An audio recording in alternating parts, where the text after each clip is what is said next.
First, she made history as a Black woman in her sport. Then she went on to co-found a women's sports media brand, and her foundation aims to provide communities of color with the important swimming skills. Who better to celebrate Women's History Month with than Simone Manuel? Oh my goodness, I have not seen you in so long. It is such a thrill. Thank you so much for joining us. Oh, thank you. Simone, first of all, let's just start off with congratulations on competing and making your third Olympic team in Paris 2024. Thank you. It's been a wild ride, but to say I'm a three-time Olympian is something that I don't take for granted. So I'm grateful for the opportunities that I've had in the sport. So the goal is to make it four. Amazing. And that would be unbelievable because you'd be on home turf. But a lot of people don't realize how difficult that struggle was for you to go from Tokyo to Paris. It's 4 years, but you added even more difficulty in there. You were diagnosed with overtraining syndrome, and your prescription is like the worst prescription you can give a dedicated athlete, which is rest. You had to trust the process. So 2 questions for you. That moment, I was there at trials when you made that Olympic team. The emotions you had in that moment, but also what did you learn about yourself in that journey?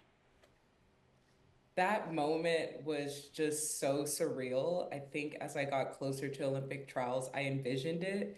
It was my goal to make the Olympic team, even though I had dealt with so many obstacles. But you never know what's going to happen or how you're going to feel when it actually happens. So it really was just such an emotional moment for me because I was able to reflect on the hard work, the dedication, the sacrifices I made, and the perseverance more than anything. And just to get to that point, it just took a lot of courage. It took a lot of faith and belief in myself when sometimes I didn't quite believe in myself. And I think that's the thing I learned the most is that sometimes when you fall down, you have to get back up. And it's not going to be the easiest thing, but the most important thing is to continue to press on each day. Simone, to be the first Black female to win an individual gold in swimming, do you feel the pressure, I guess, of our community, because there's so many negative things around Black women, girls, people in general swimming? Do you feel that you have to carry that and always talk about that because of the color of your beautiful skin? I wouldn't necessarily call it pressure. I think it's an awesome privilege that I'm humbled to be able to kind of carry in a way.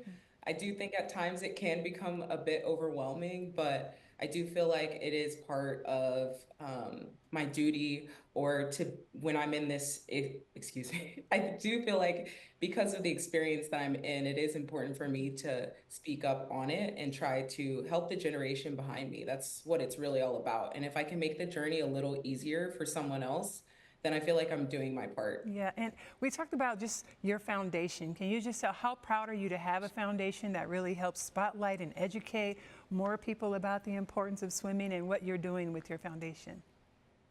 Yeah, so the Simone Manuel Foundation is all about providing access. It's about providing education and resources for BIPOC children and youth to have positive swim readiness experiences in communities of color. I know that my experience growing up in the sport of swimming was quite difficult, being one of few, feeling left out, not feeling like I fit in. And I really want the experience to be positive and fun and enjoyable for my community. And that's what the Simone Manuel Foundation is all about. So it's really just providing a space where people can feel like they belong. Okay, so Simone, let's get this. You're training for your 4th Olympic Games. You have a foundation where you're changing people's lives. And on the side, you're so multidimensional that you are a business and co-founder of Togethxr. You've seen these shirts everywhere, and I want you to know, Simone, I went on and bought mine for the Paris Olympics. Mine is in French. I wear it wherever I want to be noticed by people who understand that I support women's. But what does this mean to you to be a part of this groundbreaking movement, I think, for women's sports? It means so much. I mean, just being able to be a change maker in my own right as a Black swimmer, but to do it beyond the swim space, I think is amazing. We talk about the fact that women make up 44% of all participants in sport, but only receive less than 16% of sports media coverage. And that's what Togethxr is doing. is trying to bridge the gap and tell these authentic stories that people resonate with. And it's something that women deserve. I think that also young girls and young boys deserve to see these stories, to learn about these amazing women and have more people to be inspired by. Simone, you listen, as an entrepreneur, let's also talk about this amazing book, Play It Forward, which is outstanding, has so much of a compilation of different accomplishments from women. Can you just talk about how you even came up with being a part of this amazing project?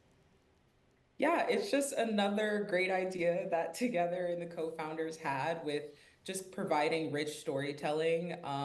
It's about the everyday woman, it's about Olympians, it's about history makers, and it's just showing everybody, especially women, that we are just phenomenal beings.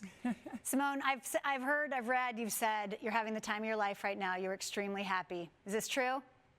And married. And married. Let's go. So good job. That is true success. You keep it up. Thank you so much. Thank you.